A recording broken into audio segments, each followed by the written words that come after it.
Yo, how's it going, my homies? Today, I wanted to take a diversion from the clinically proven treatments I usually talk about and delve more into the realm of theory and go over some treatments whose theory may yield some promise, even if we have yet to corroborate those theories with solid outcome data. So, what I'm talking about specifically are two compounds called latanoprost and bimatoprost. Now, when looking at a conventional hair loss medication that is clinically proven like finasteride, we know the mechanism of action is well understood. Finasteride stops the conversion of testosterone into dihydrotestosterone DHT, and DHT is the hormone responsible for causing hair loss in men as well as some women who are genetically prone to androgenic alopecia. Finasteride, as we all know, is very well tolerated. It works extremely well, but some men unfortunately have unrealistic expectations about how well the drug should work. I mean, they expect to be able to regrow hairlines or other parts of the scalp where the hair is long gone, and sadly, finasteride just cannot do that. So, for some, the best they can hope for is maintenance and maybe just a little bit of regrowth, but if you've already lost ground, then you may need a transplant. That is why it is best for people to begin finasteride before losing ground, even if they aren't certain whether or not they have the male pattern baldness gene. I mean, in the case of the male pattern baldness gene and whether or not you have it, family history can be an indicator, but that is not an assurance, as it's fully possible for someone to have family members on both their mother and father's sides who have full heads of hair and still be completely bald. I mean, remember that androgenic alopecia is extremely common. It affects at least 50% of all men, and in the case of Caucasian men, that number is speculated to be as high as 80%. So even though beginning finasteride before losing hair is the best solution, the golden option currently for fighting hair loss, most of us were not proactive enough to do this, and that includes myself. Before I began treatment, I was a Norwood 3, which means I had a very receded Vegeta style hairline before beginning treatment. And even when I was using so many hair loss drugs, I basically became a walking pharmacy. I still was not able to regrow my hairline, which is why I eventually opted for a hair transplant.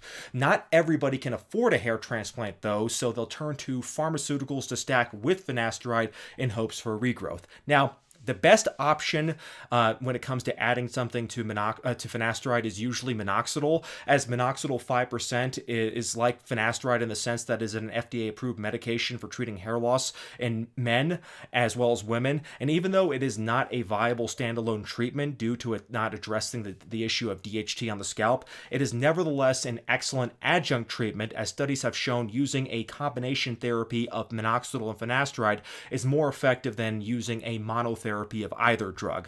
Some people, though, just cannot use finasteride or minoxidil for a number of reasons. I mean, they may be allergic to the ingredients, they may be victims of the rampant fear-mongering that's so prevalent out there on the internet, and they're just too afraid to start treatment, or maybe they're one of the very few who get sides, and they cannot deal with the sides even when making titration adjustments under a doctor's supervision. I mean, there may be some people who take as little as zero point 0.2 milligrams every other day, and they still get side effects, and the side effects don't go away with continued use. Or, maybe they respond well to both drugs, but they just hope that by adding additional compounds, they can get even more hair growth. And, I'll admit I have tried this. This is what I like to call hair greed. And even though there are other compounds I have used on top of finasteride and minoxidil, like alpha-tridol, fluridol, and stamoxetine, I can say they've helped me, but I can also say that the overwhelming majority of my benefits have come from finasteride and minoxidil alone. And that is all most people will ever need in their fight against male pattern baldness. So, as you may expect, the hair loss industry is very, very big, and like any other industry that focuses on cosmetics, 99% of everything you see on the market is complete bullshit. There's the snake oils people use to swindle gullible people in the past are still all around on the market today. They just have different names. They have names like Nioxin, Revivogen, Alpacin, Procopil, Nutrafol, Viviscal, literally too many to count. I actually made 2 separate videos talking about Viviscal and Nutrafol. Check those out if you haven't, but I could literally make my entire channel just on reviewing these BS products, and I would have probably hundreds of years worth of content on my channel if I just reviewed those BS products, just because there's so many of them, hundreds if not thousands. Now, amongst the refuse, there have emerged a few products that have promising data, a few of which I have mentioned before on this channel. Now, we know that hair loss treatments are divided into two categories. This is something I've talked about on a lot of my videos, but the first category are anti-androgens. So this would include things like finasteride and dutasteride, which aren't direct anti-androgens, but they are 5A reductase inhibitors, but they still work at reducing DHT on the scalp. You also have topical anti-androgens like Fluridil, alpha-estradiol, as well as experimental anti-androgens like RU5841, and of course the upcoming FDA-approved topical anti-androgens like clascoterone, which will be sold under the trade names Winlevi, which is for acne, as well as Breezula, which will be for hair loss. Secondly, you have hair growth stimulants, and these work to promote hair growth of the hair follicle without influencing the androgens on the scalp.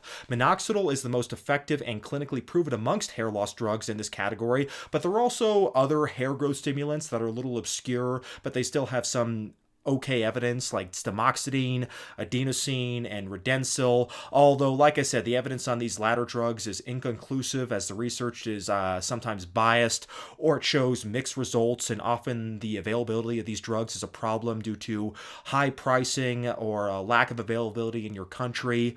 And nevertheless, though, because the mechanism behind these two categories of drugs, the hair growth stimulants as well as the anti-androgens, since they work differently, they can be effectively stacked for combination therapy, which is why dermatologists will often recommend finasteride plus minoxidil as an effective hair loss stack. And this is often considered the gold standard since it works so well for most people, and it's been prescribed by dermatologists for decades now. However, there is, interestingly enough, a potential third category for hair loss pharmaceuticals called prostaglandin analogs, and these would include drugs like latanoprost and bimatoprost, and also, interestingly enough, castor oil, which I already addressed in a separate video, and I'll go ahead and link below if you guys want to watch that. And also related are prostaglandin antagonists like cetipaprint, which are under development for hair loss. So, what are prostaglandins, and what do they have to do with hair loss? Well, what they are is that they are a group of lipids, which are fats, that are synthesized in the body and act like hormones, but they aren't exactly the same because hormones are proteins, they're not lipids.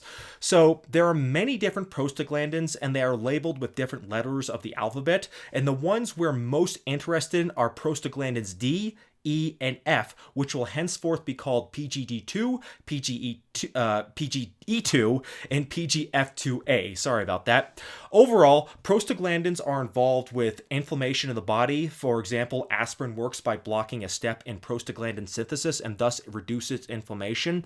Also note that each prostaglandin has slightly different effects, and some of them block the effects of other prostaglandins. So, like, for example, PGE2 relaxes the bronchial muscles, so it works as kind of a natural anti-asthmatic substance, whereas PGD2 does the opposite by contracting the bronchial muscles. So these prostaglandins basically just regulate certain involuntary functions of the human organism, with some working against each other to maintain homeostasis overall.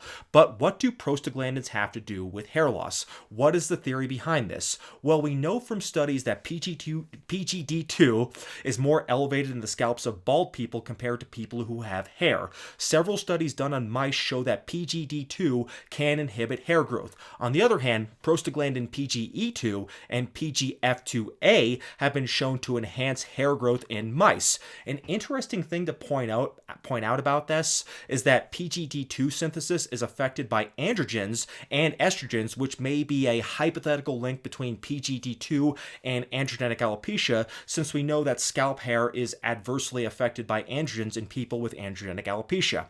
Now, as I mentioned before, cetipaprint has been developed as a blocker of PGD2 and is being studied as a hair loss drug, but we don't have any results yet on whether or not it works. I mean, the studies are very preliminary at this time. Interestingly, though, prostaglandins may also play a role in the mechanism of minoxidil. Now, minoxidil's mechanism of action isn't known, but one proposed theory is that minoxidil increases the prostaglandin PGE2, which, like I said, has been shown to be decreased in bald scalps and has been shown in animal studies to increase hair growth. So, to summarize all of this, this, the animal studies on prostaglandins indicate that PGE2 and PGF2A have a positive effect on hair growth, while PGD2 seems to promote hair loss. So that is why people have researched drugs that act like prostaglandins as potential therapy for hair loss. And even though the theory sounds pretty promising, the question is whether or not there's any good outcome data to corroborate any of this. So I mentioned the two drugs, latanoprost and bimatoprost, and these are both synthetic variants of the prostaglandin PGF2A. So if we were to think of prostaglandins like hormones, you can almost see the use of latanoprost and bimatoprost as analogous to hormone replacement therapy. Now, their official FDA-approved use is to treat glaucoma, which, if you don't know, is an increase of fluid pressure in the eyeball, which can cause discomfort, it can cause vision problems, and even blindness in extreme circumstances. But it was found out that when using it as an eye drop, an interesting side effect was found from both drugs, and that is that they promoted eyelash growth. And actually, bimatoprost has now been FDA approved to increase eyelash density, and it has the trade name of Latisse, which I have seen advertised on television as well as seeing advertisements on the internet for. So if it helps eyelash growth, what about scalp hair growth? I mean, keep in mind, minoxidil's hair growth properties were also accidentally discovered, as it was originally just a blood pressure medication called Lonatin. So looking at latanoprost, there was an animal study done in 2002 on stump-tailed macacas. Now, you may remember that word macaca, as it was used very controversially as a racial slur against a young Indian American by Senator George Allen of Virginia in the year 2006, which caused him to be defeated by Senator Jim Webb, who went on to serve one term in the U.S. Senate. But anyways, what is interesting about these monkeys is that they've been bred to express traits of androgenic alopecia. So studies on them can run parallel to human studies, since the subjects are similar to humans in that they both have androgenic alopecia, which I thought was pretty interesting. But anyways, there were 8 monkeys in the study. 4 of them received 50 micrograms per milliliter solution of latanoprost, which was applied daily for 5 months across their scalps. The control group of 4 monkeys got the same solution without the latanoprost, so it was basically just a placebo. Now, for 3 more months, 2 of the monkeys got a higher dose of latanoprost, much higher. It was at 500 micrograms per milliliter, so that's 10 times the dosage. Now, every month, the monkeys were evaluated by researcher-assessed photographs, as well as a phototrichogram, which is a tool which can measure exact hair counts, so the methodology in the study was very good.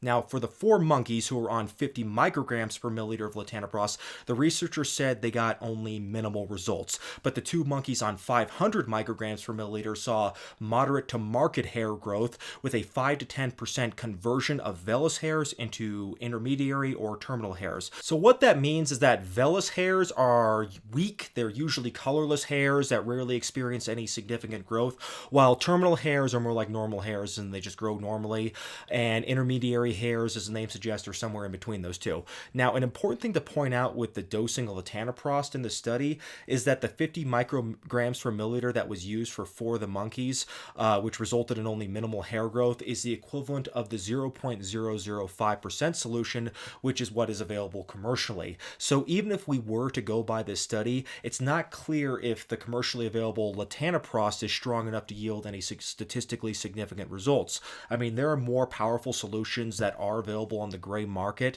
although understandably many people prefer not to use this route to acquire chemicals. So a monkey we know is more closely related to a human than a rat, but how does latanoprost measure up in a study tested on actual human beings? Well, in 2012, there was a study done on 16 men with hair loss ranging from Norwood 2 to Norwood 3, so that is noticeable hair loss around the hairline, but not really severe hair loss yet, and the subjects were given a 0.1% solution of latanoprost for 24 weeks. Interestingly enough, there was no placebo group, but rather they had every patient apply both the latanoprost and the placebo on their scalp, with the latanoprost being applied to one side and the placebo being applied to the other, so we can see how latanoprost compared to placebo on each individual subject. So this solution is twice as strong as the 500 microgram solution the monkeys got, and a full-blown 20 times stronger than commercially available latanoprost. So this is not the kind of stuff you pick up from the pharmacy. So don't buy latanoprost thinking you're getting what these guys are getting. It's much, much stronger, the latanoprost that was used in this study. But anyways, this is a research chemical, plain and simple, and the results showed that after 24 weeks, there was a 22% increase in hair density on the latanoprost treated area versus baseline compared to the placebo solution. And what is interesting about this is that there was no change in the anagen-telogen phase of the hair follicles, which refers to the growth and resting phase all hairs go through, which suggests that latanoprost actually recruits new hairs into the growth phase as opposed to accelerating growth of existing hairs. So these are encouraging results, and I understand why a lot of people ask about these drugs, but keep in mind that this is a very small study. It only involves 16 men, and that the range of hair loss was limited to just Norwood 2 and 3. So if you're beyond that, the results may not apply to you. And unfortunately, and I looked really, really hard, this is the only human study of latanoprost available for androgenic alopecia that has been published so far, at least. Now, there are some other studies looking at latanoprost as a hair loss treatment under different conditions, such as alopecia areata, which isn't androgen related, but rather it is an autoimmune disorder where your own antibodies attack your hair follicles. And although I should mention minoxidil has also successfully been used for this condition as well. So a recent study published this year on latanoprost for treatment of alopecia areata compared minoxidil alone versus minoxidil combined with topical latanoprost. Now, there were 95 patients, so a pretty sizable group, and half of the patients received a combination of 5% minoxidil plus 0.005% latanoprost. So again, that's the standard dose for latanoprost. And the other half of the patients got just 5% minoxidil alone. Now, 1 milliliter was given to the affected patchy areas of baldness twice a day, because keep in mind, alopecia areata, it's not in a pattern like male pattern baldness. I mean, it's much more patchy and random, and thus it's very easily distinguished from androgenic alopecia. But anyways, results were assessed by measuring the percentage of the area of the hair loss to the total area of the scalp, and the duration of the treatment was 4 to 10 weeks. So that's a pretty short time frame for measuring any hair loss treatment. I mean, usually when it comes to some drug for androgenic alopecia, the time frame is at least 6 months, as was the case with clascoterone, Breezula. But anyways, the study was pretty hard to interpret because it's from Iraq, and understandably their English wasn't perfect, but it looks like in this study at least, adding latanoprost to minoxidil resulted in better hair growth than minoxidil alone in these patients with alopecia areata. But again, keep in mind, alopecia areata is completely it's just superficially similar to androgenic alopecia in the sense that it causes hair loss, but the cause is completely different. So let's move on to bimatoprost. This drug is very similar to latanoprost and works almost exactly the same way. There are a couple of studies listed in clinicaltrials.gov that I'll link, which show some raw results that are encouraging, but these studies have yet to be published in any peer-reviewed journals. But in the meanwhile, we can probably assume the effects of bimatoprost are similar to what we've seen with latanoprost. So let's go ahead and summarize what we've gone over so far. Anyways, prostaglandins, we know, play an intriguing role in the process of hair growth, with some prostaglandins like PGD2 possibly inhibiting hair growth, while prostaglandins PGE2 and PGF2A may stimulate hair growth. This hypothesis is further strengthened by the fact that androgens, the biggest culprit of hair loss, regulate prostaglandin synthesis. Nevertheless, all the steps involved have not been discovered, so there's still a lot we still need to learn before we can establish any kind of cause and effect. So, despite the promising theoretical work, I cannot in good faith suggest people seek out prostaglandin analogs like latanoprost or bimatoprost as viable alternatives to clinically proven treatments like finasteride and minoxidil, at least not until we have more human data. Nor do I think it's necessary at this time to add them as an adjunct to existing clinical treatments. Now, I have nothing against people trying to find innovations when it comes to hair loss treatments or just trying new things, but I do think people tend to dwell too much on theory. I mean, establishing theory is great, but it's only the beginning. I mean, the most important criteria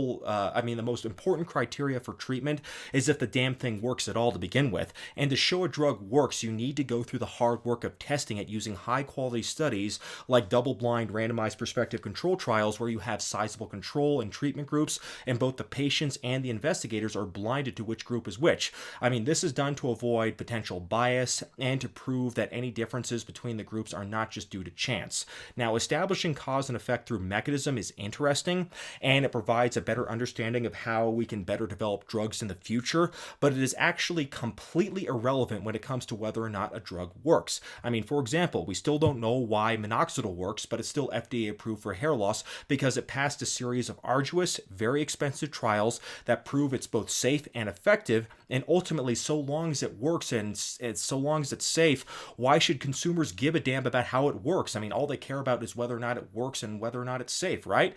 I mean, hopefully future studies will further strengthen the prostaglandin theory, but as of now, I don't feel any sense of urgency because we already have two very effective clinically proven treatments in minoxidil and finasteride that are proven to work. I mean, I feel the reason most people dwell on these theoretical treatments is because, unfortunately, they've bought into the fear-mongering about minoxidil and finasteride, especially finasteride, and thus they want to conduct a case study on themselves, which I think is foolish since we know even less about the adverse effects of these prostaglandin analogs. I mean, for all we know, they could have even more serious side effects. So, all in all, I think prostaglandin-based treatments for hair loss have promise, but until better research comes out, I'm going to go ahead and just stick with what I know works rather than use something that might work and something I don't even know if it's safe long term. I mean, I'd rather just trust my hair to outcome data instead of theory, but that's just me. But anyways, that's all I wanted to really say about that. So I'm going to go ahead and wrap up this video. I'm going to go play some Crash Bandicoot 4. Take care.